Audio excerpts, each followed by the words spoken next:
Hi everyone. അങ്ങനെ രാഹുൽ മങ്കൂട്ടത്തിൽ പീഡിപ്പിച്ചു എന്ന് പറയുന്ന പെൺകുട്ടി രംഗത്ത് വന്നിട്ടുണ്ട്. എന്താണ് പെൺകുട്ടിക്ക് പറയാനുള്ളത് അത് ഞാനിപ്പോൾ പ്ലേ ചെയ്തുതരാം. അതിനു മുമ്പ് നാണമില്ലാത്ത നമ്മുടെ സർക്കാരിനോട് ഒരു കാര്യം ചോദിക്കുകയാണ്. നാണമുണ്ടോ? ഒരു ചെറുപ്പക്കാരൻ്റെ ജീവിതം വെച്ച് കളിക്കാൻ നിങ്ങൾക്ക് നാണമുണ്ടോ? CPM-കാരോടും BJP-കാരോടും ഒരു കാര്യം പറയുകയാണ്. നിങ്ങൾക്ക് കേരളം ഭരിക്കണമെങ്കിൽ നിങ്ങൾ പാവപ്പെട്ട ജനങ്ങൾക്ക് എന്തെങ്കിലും കൊടുത്തുകൊണ്ട് നല്ല രീതിയിൽ കേരളം ഭരിച്ചുകൊണ്ടാണ് നിങ്ങൾ വോട്ട് പിടിക്കേണ്ടത്. അല്ലാതെ ഒരു ചെറുപ്പക്കാരനെതിരെ കള്ളക്കേസ് കൊടുത്തിട്ടല്ല. പൊന്നു പ്രേക്ഷകരെ, രാഹുൽ മങ്കൂട്ടത്തിനെതിരെ കേസ് കൊടുത്തത് ഭീഷണിപ്പെടുത്തിയിട്ടാണ്. ആ പെണ്ണിനോട് പറയുകയാണ്, നീ രാഹുലിനെതിരെ കേസ് കൊടുത്തിട്ടില്ലെങ്കിൽ നിന്നെ ജോലിയിൽ നിന്ന് ഞങ്ങൾ ഇല്ലാതാക്കും, നിന്റെ ജീവിതം ഞങ്ങൾ ഇല്ലാതാക്കും. അതുകൊണ്ട് ഭീഷണിപ്പെടുത്തിയിട്ട് കേസ് കൊടുക്കാൻ പറയുകയാണ്. എന്താണല്ലേ, സത്യം പറഞ്ഞാൽ നാണമില്ലേ നിങ്ങൾക്ക്? ഇത്തിരിയെങ്കിലും നിങ്ങൾക്ക് ഉളുപ്പില്ലേ?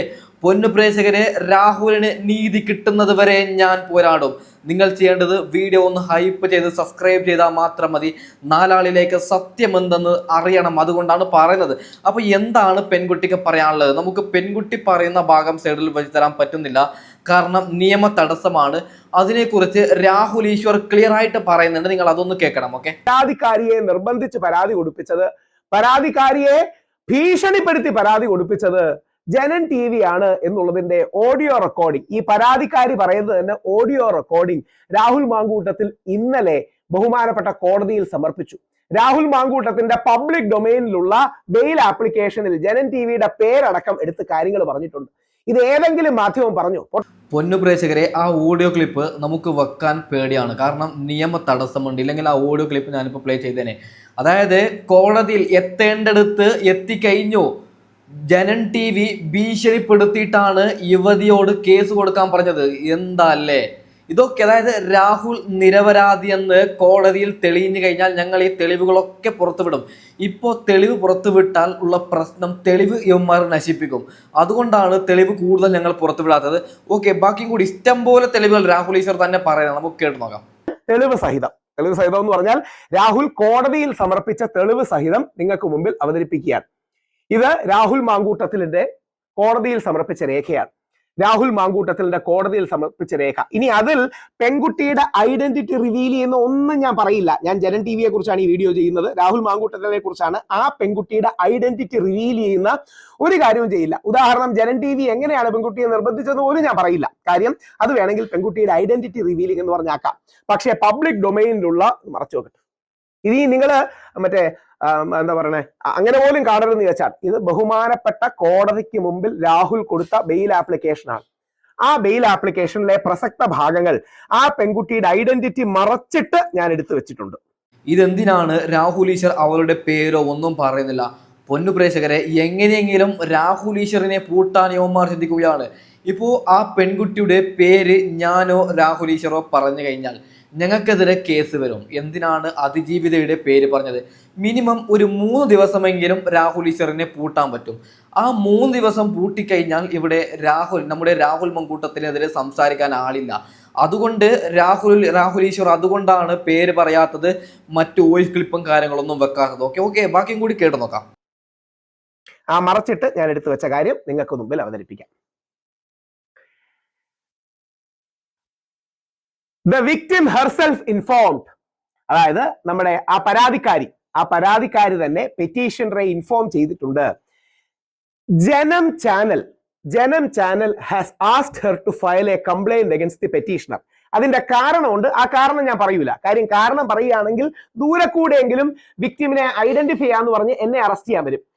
എനിക്ക് 2 വർഷം തടവ് ലഭിക്കാൻ കഴിയുന്ന ഒരു കുറ്റമാണ്. 2-3 ദിവസം എന്നെ മാറ്റിക്കഴിഞ്ഞാൽ രാഹുൽ മാങ്കൂട്ടത്തിനെ വേട്ടയാടാൻ എളുപ്പമാണെന്ന് ചിന്തിക്കുന്നവർ ആ കാര്യം പറഞ്ഞെങ്കിലും രാഹുൽ ഈശ്വരനെ അറസ്റ്റ് ചെയ്യാൻ വരും. അതുകൊണ്ട് തൽക്കാലം ഞാൻ അത് പറയാൻ ഉദ്ദേശിക്കുന്നില്ല. ഞാൻ പറഞ്ഞതുപോലെ നിങ്ങൾ കേട്ടല്ലോ. അതായത് രാഹുൽ ഈശ്വറിനെ പൂട്ടാൻ എന്ത് കിട്ടുന്നു എന്ന് നോക്കിക്കൊണ്ടിരിക്കുകയാണ്. സത്യം പറഞ്ഞാൽ ഇവിടെ കേരളത്തിലുള്ള പുരുഷന്മാർക്ക് ഈ പറഞ്ഞ രാഹുൽ ഈശ്വർ ഒരു ദൈവമാണ്. ആർക്ക് എന്ത് സംഭവിച്ചാലും, ഈ പറയുന്ന മുകേഷിന് ഇങ്ങനെ ഒരു പരാതി വന്നപ്പോൾ രാഹുൽ ഈശ്വർ ഉണ്ടായിരുന്നു. ഈ പറയുന്ന നമ്മുടെ രാഹുൽ മങ്കൂട്ടത്തിന് പരാതി വന്നപ്പോൾ ഈ പറയുന്ന രാഹുൽ ഈശ്വറുണ്ട്. ആർക്കെങ്കിലും ദുരന്തം സംഭവിക്കുകയാണെങ്കിൽ അവിടെ ദൈവമായിട്ടുള്ളത് രാഹുൽ ഈശ്വറാണ്. മുകേഷിന്റെ കേസ് ഒന്നും കൂടി ഞാൻ പറയുകയാണ്. അതായത് മുകേഷിന്റെ കേസ് ആകട്ടെ മാധ്യമം ഒന്നും ചർച്ച ചെയ്യുന്നില്ല. നമ്മുടെ രാഹുൽ മാങ്കൂട്ടത്തിന്റെ കേസ് ആകുമ്പോൾ 24 ഇത് തന്നെയാണ് ചർച്ച ഇത് തന്നെയാണ്. രാഹുൽ കുറ്റക്കാരനാണെന്ന് കോടതി പോലും തീരുമാനിച്ചിട്ടില്ല. അതിൻ്റെ ഇടയ്ക്ക് നമ്മുടെ മാധ്യമ പ്രവർത്തകർ തീരുമാനിച്ചു കഴിഞ്ഞു രാഹുൽ കുറ്റക്കാരനെന്ന്. മുകേഷിന്റെ കാര്യത്തിൽ ഇങ്ങനെയൊന്നും നമ്മൾ ആരും കണ്ടിട്ടില്ല. ഓക്കെ, ഞാൻ വിഷയം പറയുമ്പോൾ പറഞ്ഞതാണ് രാഹുൽ ഈശ്വർ എല്ലാവർക്കും വേണ്ടി സംസാരിക്കുന്ന ഒരാളെന്ന് അറിയാൻ വേണ്ടിയിട്ട്. ഓക്കെ, ബാക്കിയും കൂടി കേട്ട് നോക്കാം. എന്തുകൊണ്ടാണ് എനിക്ക് കൃത്യമായിട്ട് എല്ലാവർക്കും അറിയാം, നിങ്ങൾ കാണുന്ന എല്ലാ മീഡിയക്കാർക്കും അറിയാം. അതായത് മീഡിയ വണ്ണിന് അറിയാം, മാധ്യമത്തിന് അറിയാം, പിന്നെ എന്താ ഏഷ്യാനെറ്റിന് അറിയാം, ന്യൂസ് 18 അറിയാം, മനോരമയ്ക്ക് അറിയാം, മാതൃഭൂമിക്ക് അറിയാം, ജനൻ ടിവിക്ക് അറിയാം, എല്ലാ ചാനലിനും അറിയാം. പക്ഷെ ഞാനത് പറയില്ല. ആ വിക്ടിം അല്ലെങ്കിൽ പരാതിക്കാരി അല്ലെങ്കിൽ അതിജീവിത herself inform the petitioner Rahul മാങ്കൂട്ടത്തിലിനെ അറിയിച്ചു that Janam channel has asked her to file a complaint against the petitioner Rahul Mamkootathil. അതിനൊരു കാരണമുണ്ട്. ആ കാരണം ഞാൻ പറയൂല. കാര്യം നമ്മുടെ നിയമ സംവിധാനം പറയുന്നത് ഏതെങ്കിലും രീതിയിൽ വിക്ടിമിനെ ഐഡന്റിഫൈ ചെയ്യരുതെന്നാണ്. അതുകൊണ്ട് ഇത് വിക്ടിമിനെ കുറിച്ചുള്ളതല്ല, ജനൻ ടിവിയെ കുറിച്ചുള്ളതാണ്. എനിക്ക് ജനൻ ടി വി ഇഷ്ടമാണ് കേട്ടോ. ജനൻ ടി വി ഇഷ്ടം, അത് ചുമ്മാ ഭംഗിക്ക് പറയുന്നതല്ല. എന്താ അല്ലേ, ജനൻ ടി വി ആണ് ഇതിന്റെ പിന്നിൽ കളിച്ചത്. അതിന് CPM സപ്പോർട്ട്. ഇവിടെ CPM വോട്ട് പിടിക്കുന്നത് BJPയുടെ ഭരണവിരുദ്ധത, BJP കേന്ദ്രത്ത് അങ്ങനെ ചെയ്യുന്നു അങ്ങനെയൊക്കെ പറഞ്ഞിട്ടാണ്. അവർ രണ്ടുപേരും, അതായത് CPM-ഉം BJP-യും ഇവിടെ കളിയാണ്. CPM-ഉം BJP-യും സപ്പോർട്ട് കൊടുത്തുകൊണ്ട് രാഹുലിനെ പൂട്ടിക്കുകയാണ്. BJPക്ക് ഒരു കാര്യം അറിയാം, ചത്താലും കേരളത്തിൽ സീറ്റ് കിട്ടൂല. അതുകൊണ്ട് CPM-ന്റെ ഒപ്പം കൂടി കഴിഞ്ഞാൽ, CPM ഭരിച്ചു കഴിഞ്ഞാൽ യുവമാർക്ക് ഈസിയാണല്ലോ, സപ്പോർട്ട് ഉണ്ടല്ലോ, അതിന് കളിക്കുന്ന കളിയാണ്. നാണമുണ്ടോ ജനം ടി വി ഒരുത്തൻ്റെ ജീവിതം വെച്ച് കളിക്കാൻ? വേറെ നിങ്ങൾ എന്ത് ചന്ദനം കട്ട കേസോ അങ്ങനെ വേറെ വല്ല കേസിൽ കൊടുക്കുകയാണെങ്കിൽ ഞങ്ങൾ പിന്നെയെങ്കിലും ഓക്കെ. ഒരു പെണ്ണ് കേസിൽ പെടുത്തുക എന്ന് പറയുന്നത് നിങ്ങൾ തന്നെ ചിന്തിച്ച് നോക്കണം. രാഹുലിൻ്റെ ജീവിതം വെച്ചാണ് കളിച്ചത്. രാഷ്ട്രീയം ഭാവി നിങ്ങളില്ല, ഓക്കെ, രാഹുൽ ഇപ്പോൾ രാഷ്ട്രീയത്തിൽ നിന്ന് പിന്മാറിയെന്ന് വെച്ചോ, രാഹുലിനൊരു കുടുംബമായി ജീവിക്കണ്ടേ? അതായത് ഇത് എനിക്കിപ്പോൾ തോന്നുന്നത് രാഹുലിനെ പ്രണയം നടിച്ചതടക്കം ആ പെണ്ണ് ഒരു സ്ക്രിപ്റ്റിൻ്റെ ഭാഗമാണ്. ജനം ടി വിയുടെയോ ആരുടെയോ ഒരാളുടെ ഒരു സ്ക്രിപ്റ്റിൻ്റെ ഭാഗമായിട്ടാണ്. അതായത് ഈ പെൺകുട്ടിക്ക് പൈസ കൊടുത്തിട്ടായിരിക്കും രാഹുലിനെ പ്രണയിക്കാനടക്കം പറഞ്ഞത് എന്നാണ് എനിക്ക് പേഴ്സണലി ഇപ്പോൾ നിലവിൽ മനസ്സിലാവുന്നതൊക്കെ. വളരെ വളരെ മോശം. കേരള സമൂഹമേ, നിങ്ങളോട് പറയുകയാണ്, നിങ്ങളാണ് വോട്ടിടുന്നത്. ഇതിനെ വോട്ടിട്ടാണ് നിങ്ങൾ മറുപടി കൊടുക്കേണ്ടത്. സർവേ ഫലമുണ്ട്, ഞാൻ അതിലേക്കൊക്കെ വരാം അടുത്ത. ഓക്കെ, നമുക്ക് എന്തായാലും ഇന്നത്തെ ഈ ഒരു വിഷയം ചർച്ച ചെയ്തിട്ട് സർവേ ഫലത്തിലേക്ക് പോകും. ഓക്കെ, ബാക്കിയും കൂടി കേട്ട് നോക്കാം. ഓക്കെ, അപ്പോ ആരെയും വ്യക്തിപരമായി പറയുകയല്ല. ആ പെൺകുട്ടി ജനൻ ടി വിക്കാർ ആണ് നിർബന്ധിച്ച് കംപ്ലൈന്റ് ഫയൽ ചെയ്യിപ്പിച്ചതെന്ന്. ഇനിയും കുറച്ചുകൂടെ ഡീറ്റെയിൽസ് ഉണ്ട്, അതെനിക്ക് കാണിക്കാൻ പറ്റുമോ അറിയില്ല. എന്റെ പ്രശ്നം എന്താ അറിയോ, അത് കാണിക്കുകയാണെങ്കിൽ വേണമെങ്കിൽ പെൺകുട്ടിയുടെ ഐഡന്റിറ്റി റിവീൽ ചെയ്താന്നൊക്കെ പറഞ്ഞ് എന്നോട് പറയാം. എന്തായാലും ഒരു കാര്യം ഞാൻ കൺഫേം ചെയ്ത് പറയാം, ആ നിർബന്ധിച്ചത് എങ്ങനെയാണ്, അതായത് യഥാർത്ഥത്തിൽ ഈ പെൺകുട്ടിയെ നിർബന്ധിച്ച് ഭീഷണിപ്പെടുത്തിയാണ് ഈ കംപ്ലൈന്റ്, അത് നിർബന്ധിച്ച് ഭീഷണിപ്പെടുത്തി എന്ന് പറഞ്ഞാൽ പെൺകുട്ടിയിൽ സമ്മർദ്ദം ചെലുത്തിയാണ് ചെയ്തതെന്ന് ഈ മറച്ചു വെച്ചിരിക്കുന്ന വരികളിൽ കൃത്യമായിട്ടുണ്ട്. പക്ഷെ അത് നിങ്ങളെ എനിക്ക് കാണിക്കാൻ പറ്റില്ല, എന്താണെന്ന് എനിക്ക് പറയാനും പറ്റില്ല. കാരണം നിയമ തടസ്സമാണ്. കാണിച്ചു കഴിഞ്ഞാൽ അറസ്റ്റ് ചെയ്യും, പറഞ്ഞു കഴിഞ്ഞാലും അറസ്റ്റ് ചെയ്യും. പെൺകുട്ടികൾക്കല്ലേ. ഇപ്പോൾ എനിക്കതിലൊരു പെണ്ണ് പരാതി കൊടുത്തു കഴിഞ്ഞാൽ അവളുടെ ഫേസ് വരില്ല, അഡ്രസ്സ് വരില്ല, പേര് വരില്ല, ഒരു മണ്ണാങ്കട്ടയും വരില്ല. നമ്മളാണെങ്കിലോ ഇല്ലാത്ത പരാതിയാണ് എനിക്കെതിരെ കൊടുത്തത്. ഒരു എക്സാമ്പിൾ പറയുകയാണ്. അപ്പം ഞാൻ പറഞ്ഞ ആ പെണ്ണ്, ഒരു എക്സാമ്പിൾ പറയുകയാണ്, ഒരു ഉഷ എന്ന പെണ്ണ് എനിക്കെതിരെ പീഡന കേസിന് പരാതി കൊടുക്കുകയാണ്. എക്സാമ്പിളാണേ.